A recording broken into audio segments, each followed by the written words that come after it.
sesión de este programa de capacitación Resiliencia Emprendedora, les platiqué sobre, ayer fue el tema de los despidos del personal, tocamos un buen tema del tema del recurso humano y cómo ninguna universidad o ningún programa de capacitación nos enseña a despedir, ¿no? Sino que simplemente el tema de los despidos pues lo adquirimos con la propia experiencia. Y en la primera sesión titulé la plática El reto del emprendimiento, que más que nada cuando uno va arrancando en el negocio o los negocios, sobrepasamos muchos retos, pero sobre todo emocionales. Más adelante, después de 2-3 años de que uno emprende, pues ya los retos se vuelven intelectuales. Y en este tema, en esta capacitación, quiero tomar el tema de liderazgo emprendedor. Llega un momento en nuestras vidas o llega un momento en los negocios que el liderazgo es un tema tan amplio como es la medicina, la matemática, como es la física. Es un tema muy, muy amplio, ¿no? Y todo el mundo habla de liderazgo. O sea, las universidades hablan de liderazgo, los libros nos hablan de liderazgo. Ahorita ya hay mucho coach o mucho asesor, personas en YouTube, pláticas en TEDx que nos hablan y nos amplían mucho lo que es el liderazgo, ¿no? Y nosotros tenemos que averiguar por nosotros mismos, porque ya el liderazgo es una práctica, no es algo que nosotros lo aprendamos en un curso o en un libro, sino el liderazgo es una práctica. Tenemos que averiguarnos por nosotros mismos la manera en que nos vamos a desarrollar como líderes. Y el tema del liderazgo es tan importante porque si nosotros observamos las más grandes corporaciones, es decir, las empresas a nivel nacional, empresas a nivel internacional también, o las empresas importantes locales, más allá de pelearse el producto o el servicio, las empresas a un alto nivel se pelean lo que es el liderazgo. Es decir, se pelean los grandes líderes, se pelean los que son buenos comunicadores, los que saben comunicar, se pelean las personas que tienen influencia en la demás gente y pues básicamente se pelean en las personas que se trazan una visión y que simplemente dan resultados, ¿no? Ese tipo de personas son muy peleables en el ámbito de los negocios y hemos visto o nos hemos enterado que ciertos directores de cierta empresa de un día para otro ya están en otra empresa, ¿no? Porque se están peleando esas personas que son capaces de dar resultados. Y pues quiero preguntarles o quiero analizar, pues, ¿qué es el liderazgo, no? O sea, si nosotros googleamos el tema de qué es un líder, si nosotros ponemos en Google liderazgo, qué es un líder o el liderazgo se hace o se nace, pues nos van a aparecer miles y miles de definiciones, ¿no? Para mí en particular, o sea, de una manera muy personal y que esto no lo agarré yo de un libro, sino es una definición mía por la experiencia o por lo que he leído también. Para mí el liderazgo es tener influencia sobre las demás personas para dirigirlos hacia un resultado. Si se fijan, aquí hay 3 palabras clave en esta definición que les acabo de poner en la diapositiva. La palabra influencia, la palabra dirigirlos y la palabra resultado. Para mí, muy personalmente, un líder debe de tener forzosamente estos 3 elementos. A falta de un elemento, el liderazgo de esta persona no está completa. Es decir, inclusive estos 3 elementos, la influencia, el dirigir y los resultados, están como entrelazados. O sea, yo no me imagino a una persona que se diga líder o que sea un líder y que sea capaz de influir, que sea capaz de dirigir, pero que no dé resultados. O sea, mi sentido común me dice que si tiene influencia y dirige un grupo de personas, por consecuencia tiene un resultado. O si da resultados y dirige personas, pero no tiene influencia, tampoco no me cuadra la matemática. Forzosamente, estas tres palabras o elementos los debe de componer un líder. Y en resumidas cuentas, para mí el liderazgo es influencia. Si nosotros volteamos a nuestro alrededor y vemos empresarios, líderes de opinión, líderes religiosos, líderes políticos, cualquier ámbito que sea liderazgo, inclusive el liderazgo en el deporte también, podemos observar que todos tienen influencia.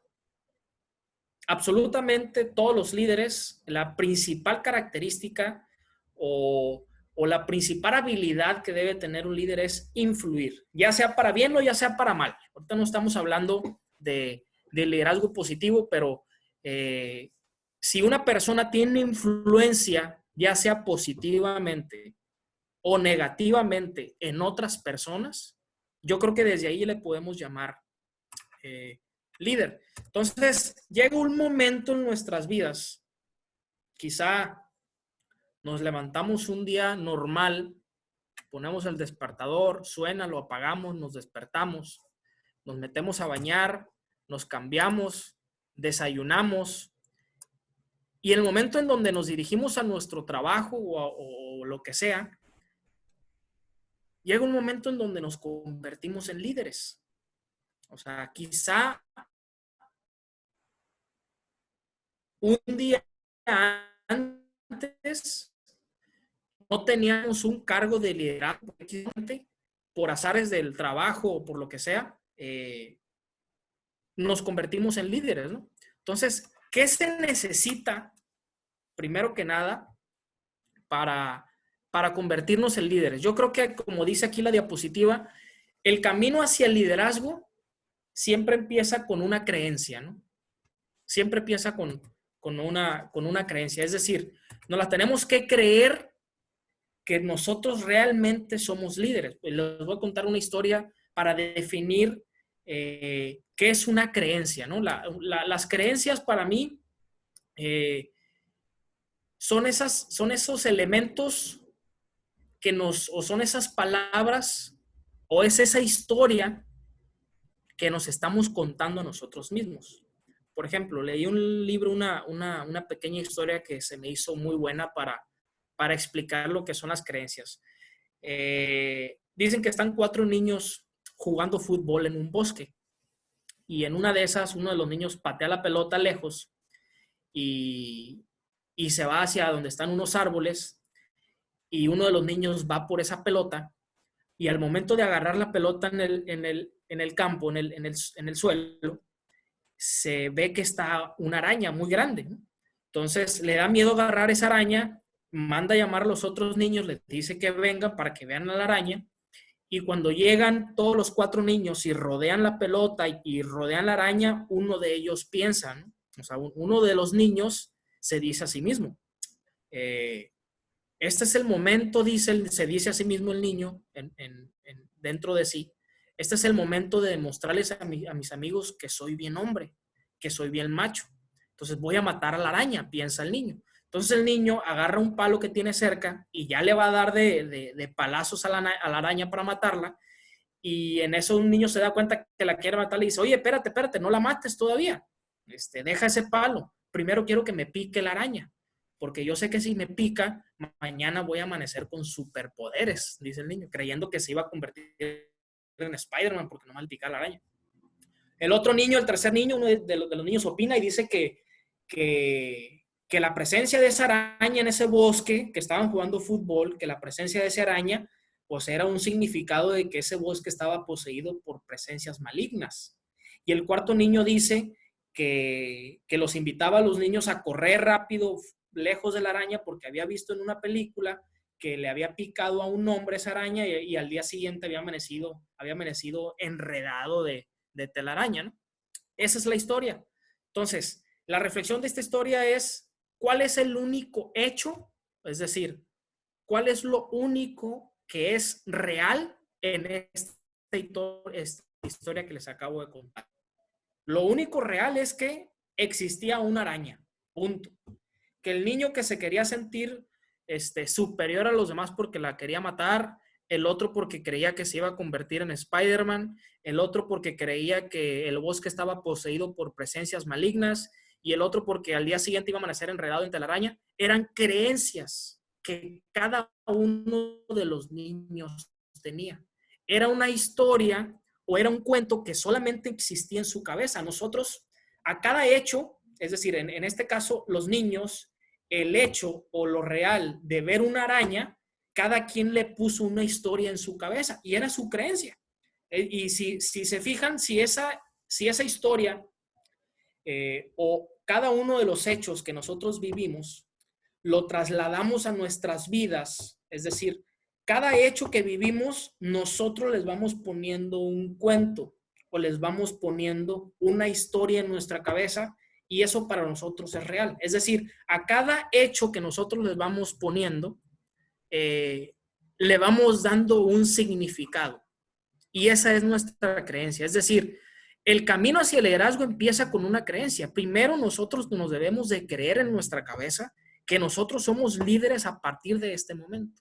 Si nosotros no nos la creemos en que podemos tener influencia en la gente, si nosotros no creemos que podemos ser capaces de dirigir un equipo de trabajo, o tampoco no nos creemos que podemos cumplir con ciertos resultados o con ciertos objetivos, desde ahí empieza el camino del liderazgo. O sea, el liderazgo no es tener un carácter fuerte, o el liderazgo tampoco es ser estricto, el liderazgo tampoco es ser autoritario, sino el liderazgo empieza con tener influencia, dirigir y conseguir resultados.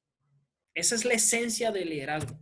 Obviamente en 40 minutos me es casi imposible explicarles lo que es el liderazgo, pero quiero dejarles dos datos que yo me los topé por ahí y que la verdad me preocuparon mucho esos datos porque son datos 100% reales y que yo los estaba viviendo en ese momento en la empresa en que yo estaba dirigiendo. El primer dato que les quiero compartir es que el 60% de la gente deja su empleo por tener un mal jefe.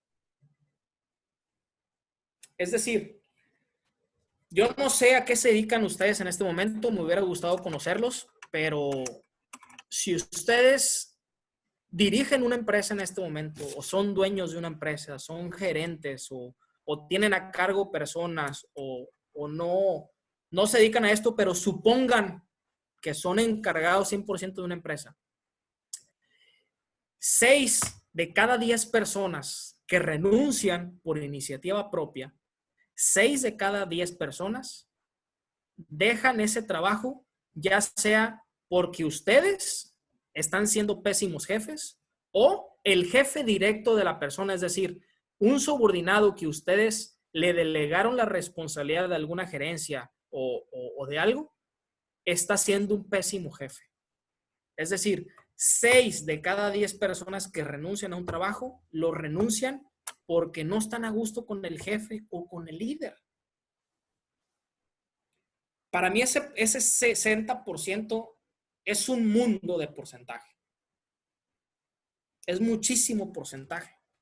Porque yo puedo o es aceptable que una persona renuncie porque pues le salió una mejor oportunidad en otra empresa, que diga, oye, ¿sabes qué? Voy a renunciar porque pues en la otra empresa me van a pagar el 50% de lo que ustedes me pagan.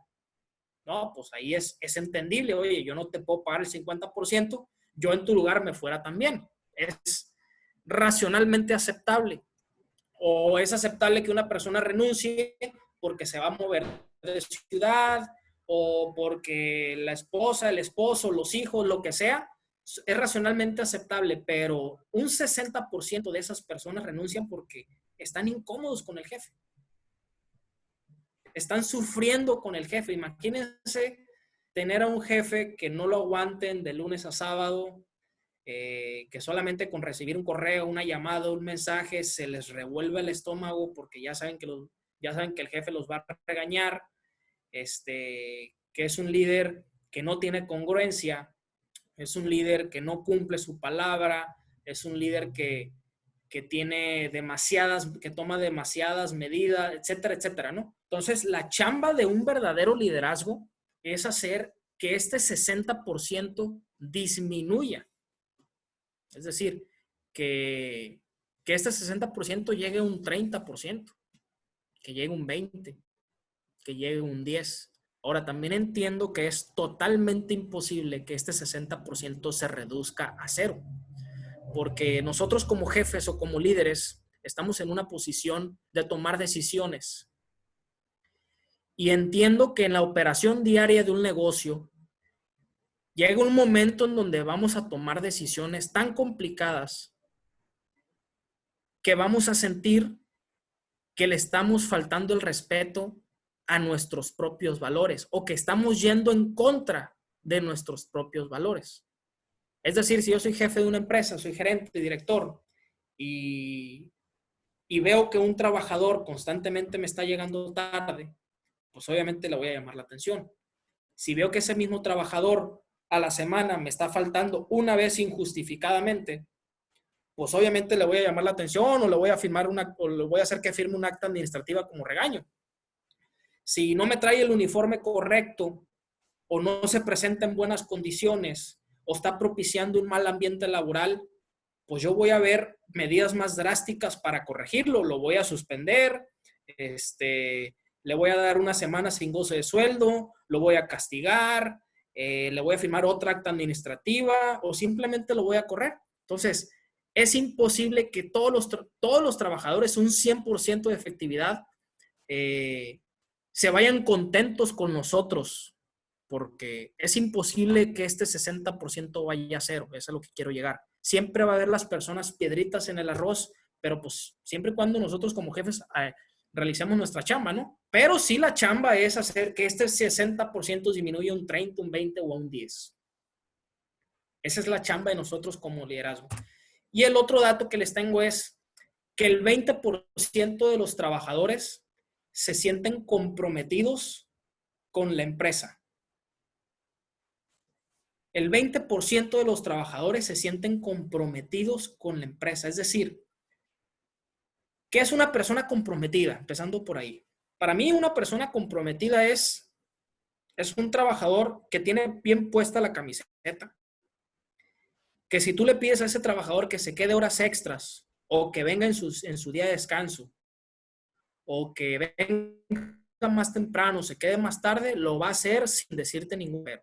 Un trabajador comprometido es que si tú le pides que haga algo que no necesariamente le corresponde directamente esa actividad, la va a hacer sin ningún problema. Eso para mí es una persona comprometida. Entonces, si nosotros tenemos 10 empleados en nuestra empresa, este dato nos dice que 2 de esos 10 trabajadores realmente tienen la camiseta puesta. Los otros 8, no digo que sean malos, pero nada más respiran. Cumplen hasta ahí, no dan el extra, no tienen la camiseta puesta, se quejan y pues están gozando de un sueldo que tú les estás pagando. Ahora imagínense que si esa empresa de 10 trabajadores que ustedes representan, en igual de 2 comprometidos, sean 6 personas las que realmente estén comprometidas. Que el 60% de los trabajadores de una empresa estén realmente comprometidos. Imagínense. Esta es la verdadera chamba de liderazgo. En el dato anterior es el 60% de la gente que deja su empleo por tener un mal jefe. Nosotros como líderes la chamba es hacer que este porcentaje disminuya considerablemente. Y en este porcentaje, que el 20% de los trabajadores se sienten comprometidos con la empresa, nuestra chamba como líderes es hacer que este porcentaje aumente. También he entendido que es muy difícil y es muy complicado, sobre todo en empresas medianas o grandes, donde hay 10, 15, 20, 30, 50 trabajadores, que el 100% estén comprometidos. Yo creo que, digo, si no es imposible, es algo pero extremadísimamente complicado, ¿no? O sea, yo tengo 35 trabajadores y que los 35 tengan la camiseta puesta, híjole, pues digo, repito, no es que sea imposible, pero es muy complicado. Pero si de esos 35, hacer que la mitad realmente estén bien comprometidos, que tengan la camiseta puesta, que, que vean por el bien de la empresa, que su prioridad es la empresa, yo creo que estamos del otro lado. Pues. Si el 20% de los trabajadores comprometidos, esto es lo que nos dice el dato, el estudio que hicieron, si con el 20% comprometidos tenemos una empresa rentable que produce, que está creciendo, ahora imagínense una empresa que tenga el 50%. Oye, pues va a tener un crecimiento muy, muy acelerado. Hay un pensamiento, y ya con esto voy a tratar de cerrar, que dice que aquellos trabajadores que no nos causan problemas, es decir, esos trabajadores que siempre son puntuales, que siempre dan resultados, que hacen su trabajo, pero que además no son grilleros, hacen su trabajo calladitos la boca. Esos trabajadores que hacen su trabajo y que no nos generan ningún problema, son a los trabajadores que menos les prestamos atención. No sé, yo no soy papá, pero he escuchado por ahí que aquellos hijos que no les generan problemas a los papás, que no son traviesos, que no son desmadrosos, que no son groseros, sino que no lloran, que están tranquilos, que ellos juegan, etcétera, son a los hijos que menos les prestan atención. Yo creo que lo mismo pasa en los trabajos. Esos trabajadores que hacen su chamba con su boquita cerrada, que son unas hormiguitas trabajando, que no generan ningún conflicto, a esos trabajadores son a los que menos le prestamos atención. Pero en el momento cuando ese trabajador decide renunciar, nos ponemos en aprietos porque en su ausencia es cuando realmente valoramos el trabajo de esas personas. Y son a esos trabajadores a los que realmente les debemos de poner atención. Debemos de fortalecer ese compromiso que ellos tienen para que no formen parte de ese 60% pues que la gente está renunciando. Hay otra frase que leí que dice, perdón, estoy leyendo el chat. Hay otra frase que dice que los grandes imperios, hablando de la época medieval, ¿no? Hablando de la época de antes de Cristo, los grandes imperios se construyen dentro, pero también los grandes imperios se destruyen desde adentro. Yo creo que esa frase también aplica para los negocios de hoy en día. Cuando dice los grandes imperios se construyen desde adentro, significa que las grandes empresas se construyen de adentro hacia afuera. Y el construir desde adentro implica una alta responsabilidad de la influencia que tiene el liderazgo, ¿no? Como les digo, este 20% de los trabajadores, el que se sienten comprometidos en nuestra chamba es hacer que este porcentaje aumente. Pero también, como dice la frase, los grandes imperios también se destruyen desde adentro. Y esto aplica para los pésimos jefes o los pésimos líderes. Uno como líder puede ser un experto en cierto tema. O sea, yo puedo ser experto no sé, si tengo una consultoría de marketing, yo puedo ser un erudito, puedo ser un experto en temas de marketing, puedo ser muy creativo en realizar campañas publicitarias, en vender a los clientes, pero internamente en mi empresa puedo ser pésimo jefe, puedo ser injusto, puedo ser muy regañón, puedo ser con poco sentido común, que esté siempre de mal humor. Aunque yo sea muy inteligente, con el ser pésimo jefe puedo destruir mi propia empresa.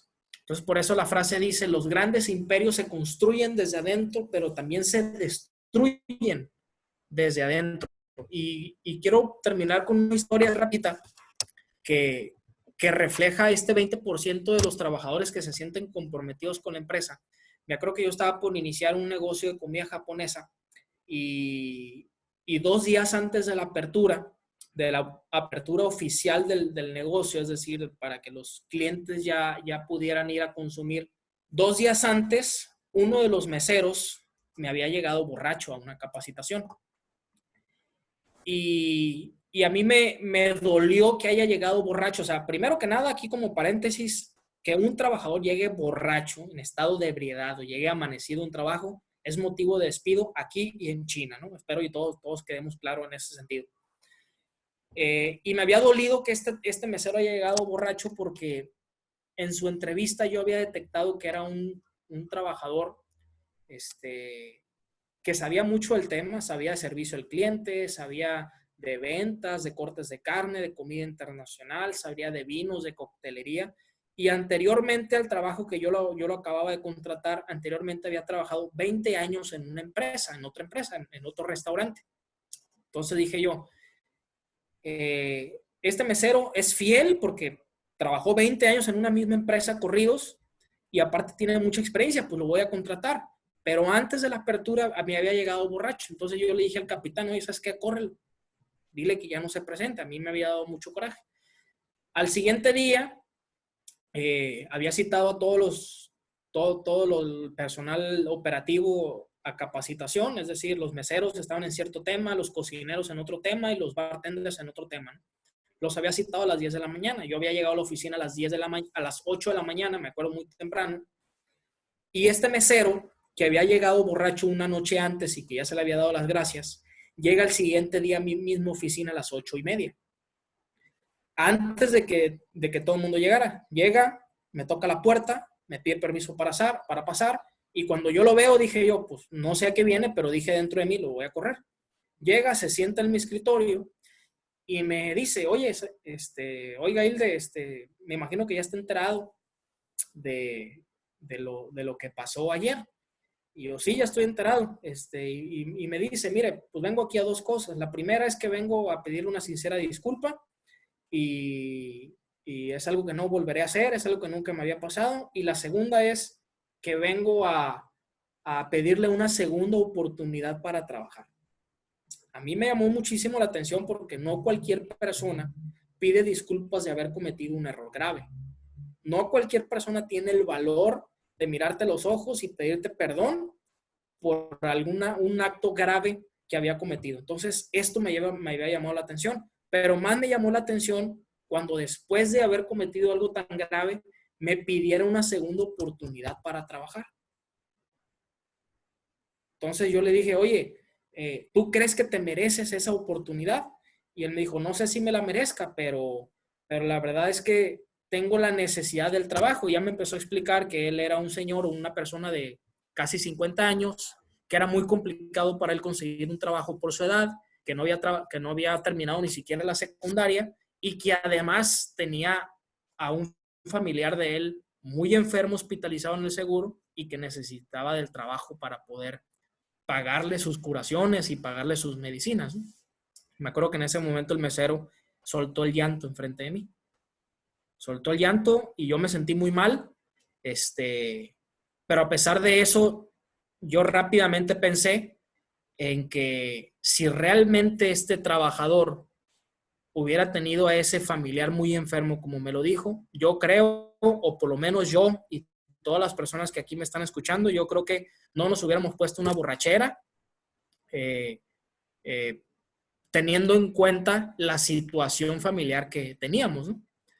Entonces yo me acuerdo que en ese momento le di las gracias. No sé si hice bien, no sé si hice mal, pero yo lo hice con la intención que, porque si yo le daba una segunda oportunidad a este trabajador, iba a mandar un mensaje directo a todos los demás trabajadores que en cualquier momento cada uno de los trabajadores pudiera hacer lo mismo o cosas más graves y si iban a creer con derecho a una segunda oportunidad. Es decir, Las personas podían llegar tarde y que no le genere ningún problema. Podían faltar injustificadamente y tener derecho a una segunda oportunidad. Podían hacerse con derechos de robar, pero con derecho a una segunda oportunidad. En cambio, yo darle las gracias, yo mandé un mensaje a todos los trabajadores en que el reglamento interno de trabajo es lo más importante en una empresa y ante cualquier error, las personas iban a pagar sus consecuencias. Pero este es un reflejo de la frase que estoy proyectando en pantalla. El 20% de los trabajadores se sienten comprometidos con la empresa. En una empresa operativa como en el caso de un restaurante, diario se dan situaciones donde los empleados fallan. Diario. Ya sea que unos llegaron tarde, otros faltaron, otros están crudos, otros que los hijos, que el camión, que no llegó, que llovió. Entonces, están poniendo en aprietos, pero realmente un trabajador comprometido no te va a fallar en cosas tan simples como esas. Pero sí, le vuelvo a repetir, la chamba de nosotros como líderes, como jefes de una empresa, es hacer que este 20% aumente considerablemente. Yo creo que si aumenta un 50-60%, yo creo que estamos del otro lado. Pero no es una chamba fácil. Si fuera fácil, este 20%, cuando hicieron el análisis y sacaron este resultado, fuera un 70%, un 80%, pero no es fácil. Entonces, yo por mi parte aquí termino esta plática de liderazgo. Terminé un poquito antes de las 5 para ver si hay alguna pregunta, algún comentario, alguna opinión de lo que ustedes consideren. Este tema es muy amplio, como les dije al principio, es un tema tan amplio, pero tan amplio como si fuera un tema de la medicina, de la administración, de una ingeniería, y pues es imposible resumirlo en 40 minutos, pero espero les haya servido alguna frase, algún concepto, alguna historia que les haya platicado. Una vez más, felicito y agradezco a la Secretaría de Economía por brindar estos espacios, y si hay alguna pregunta, pues estoy para servirles. No sé si hay alguna duda, todo muy claro. Pues bueno, aquí damos por finalizada la sesión de liderazgo emprendedor. Muchísimas gracias, Silvia Alfonso, por todo tu apoyo. Y pues toda la semana van a estar los cursos. El día de mañana también tenemos, ¿verdad, Silvia Alfonso? Exactamente, en punto de las 4 de la tarde, con el tema Los negocios de hoy. Excelente. Pues ahí que se registren en Webinar Puro Sinaloa. Que tengan una excelente tarde. Gracias. Nos vemos. Un abrazo a todos. Igualmente.